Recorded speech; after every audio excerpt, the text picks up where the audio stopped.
দেখো এই অঙ্কটা কি বলছে, দেখো বলছে a man travel from a village to a post office at a speed 25 kilometre per hour and walk back at speed of 4 kilometre per hour.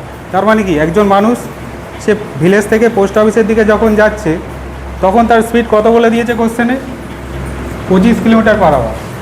আর যখন আবার সে ওয়াক ব্যাক করছে মানে পোস্ট অফিস থেকে ভিলেজের দিকে আসছে তখন তার স্পিড কত, 4 কিলোমিটার পার আওয়ার। তার দেখো যাওয়ার আসাতে টোটাল ডিস্টেন্সে মানে টোটাল জার্নিতে তার টোটাল টাইম লেগেছে কত, টাইমটা 5 ঘন্টা 48 মিনিট। ওকে, তাহলে বলছে find the distance of the post office from the village, মানে ভিলেজ থেকে পোস্ট অফিসের দূরত্বটা কত। তাহলে দেখো এখানে যদি আমরা ভিলেজটা ধরি, ভিলেজ এটা হচ্ছে পোস্ট অফিস। ওকে, যখন ভিলেজ থেকে পোস্ট অফিসের দিকে যাচ্ছে তখন তার স্পিডটা কত গিভেন, 25 কিলোমিটার পার আওয়ার।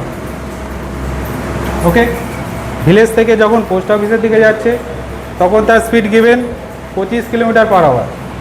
যখন আবার পোস্ট অফিস থেকে এসে ভিলেজে ব্যাক করছে তখন তার স্পিড কত, 4 কিলোমিটার পার আওয়ার। তাহলে এই কন্ডিশান থেকে আমরা কি বুঝতে পারছি যে দেখো ভিলেজ থেকে পোস্ট অফিস আর পোস্ট অফিস থেকে ভিলেজ সেম ডিস্টেন্স কভার করছে। তাহলে ডিস্টেন্স যদি সেম হয় তাহলে স্পিডের সাথে টাইমটা কি, ব্যস্তানুপাতিক। তাহলে আমরা কি জানি, স্পিড সমান ডিস্টেন্স বাই টাইম। যখন ডিস্টেন্সটা ফিক্সড তখন স্পিডের সাথে টাইমটা 1/t। তাহলে স্পিড বাড়লে টাইম কমবে, স্পিড কমলে টাইম বাড়বে। স্পিডের সাথে টাইমটা ব্যস্ত সম্পর্ক বা ইনভার্সলি প্রপোর্শনাল। তাহলে যদি আমরা ধরি এটা ভিলেজ এটা পোস্ট, কিংবা যদি প্রথমে আমরা তো স্পিড রেশিওটা নিয়ে নিই, যখন ভিলেজ থেকে পোস্ট অফিসের দিকে যাচ্ছে তখন তার স্পিড কত, 25। আর যখন পোস্ট অফিস থেকে ভিলেজে আসছে তখন তার স্পিড কত, 4। তাহলে কি ডিস্টেন্স ফিক্সড, ডিস্টেন্স ফিক্সড মানে টাইমটা ঠিক তার উল্টো।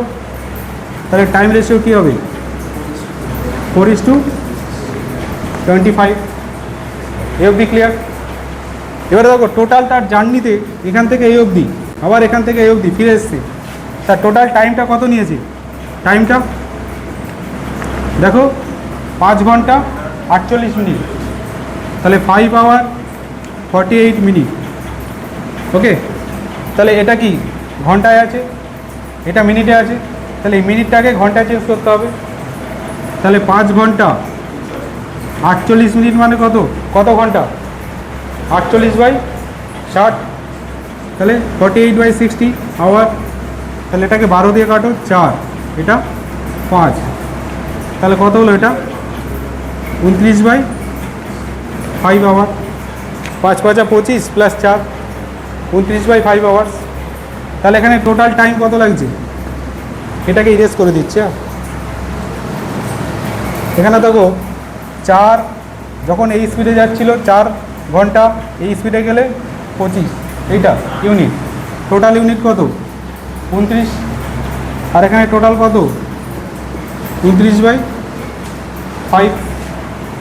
তাহলে একের ভ্যালু কত হবে, 1/5 আওয়ার, 1/5 আওয়ার।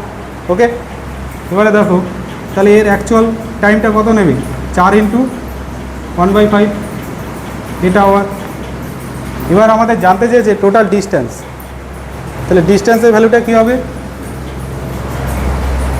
ডিস্টেন্স মানে আমরা কি জানি, স্পিড ইন্টু টাইম। স্পিড কত 25, টাইম কত লাগছে 4/5, তাহলে 4/5, তাহলে এত কি কিলোমিটার। দেখো এই 25টা ছিল কিলোমিটার পার আওয়ার আর এটা ঘন্টায় ছিল, তাহলে আওয়ার কেটে যাবে, গিয়ে শুধু অনলি কিলোমিটার পড়ে থাকবে।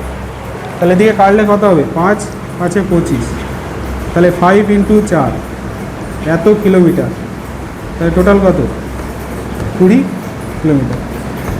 এটাই আনসার। এটাই আনসার। এবার এই অঙ্কটা দেখো, এই টাইপের অঙ্কগুলো বিশেষ করে কিন্তু রেলে বিশেষ করে ইম্পর্টেন্ট। রেল বলো, তারপর পিএসসির যে এক্সামগুলো বলো, পুলিশ, এই টাইপের অঙ্কগুলো কিন্তু দেয়।